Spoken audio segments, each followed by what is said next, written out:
5.3 Systems of Equations, where we solve by the addition method. So in this section, we will look at 3 examples.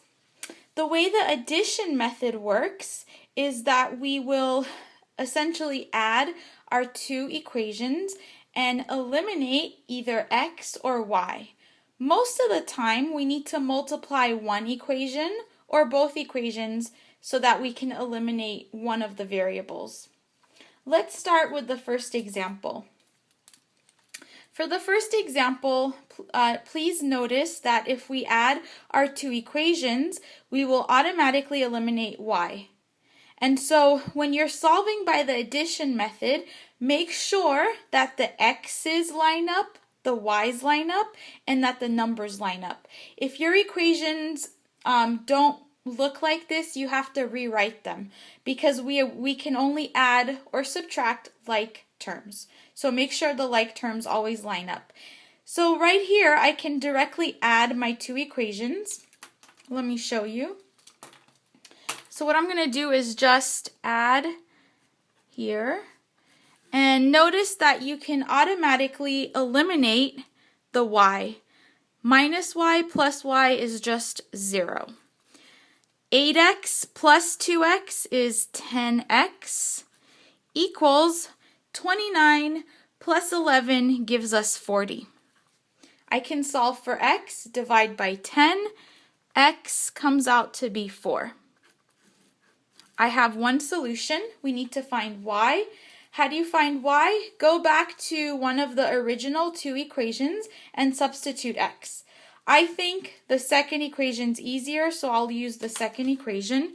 We have 2 times 4 plus y is equal to 11.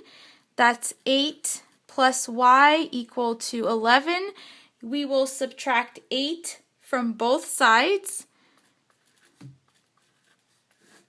Y comes out to be 3. And so we're done. Second example.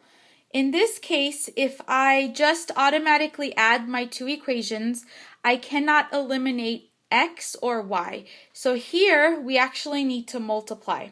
First, decide which variable to eliminate. I will eliminate x just because the numbers are smaller. In order to eliminate the x, you have to make sure that you multiply the first equation by -3. Let me show you. Equation 1 multiply by -3. -3 times x, -3 times -3y, -3 times 4. So let's see what will happen. We will get -3x plus 9y equal to -12. Then I recopy equation 2. Notice that I can eliminate the x's. Why? Because you have to have the same number but opposite signs. That way when we add, we will just get 0.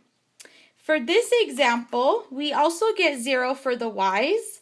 And so if you get 0 for both of them, we will get 0 equals to -2.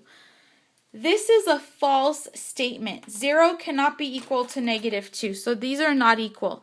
This is a contradiction here. So if you get a situation where you get a false statement, the answer that you need to write is no solution.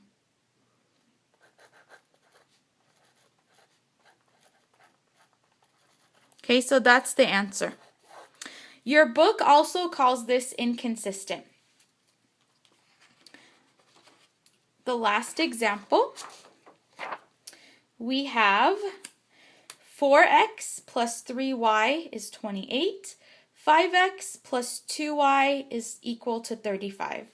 Your first step is to determine which variable to eliminate, x or y. It doesn't matter.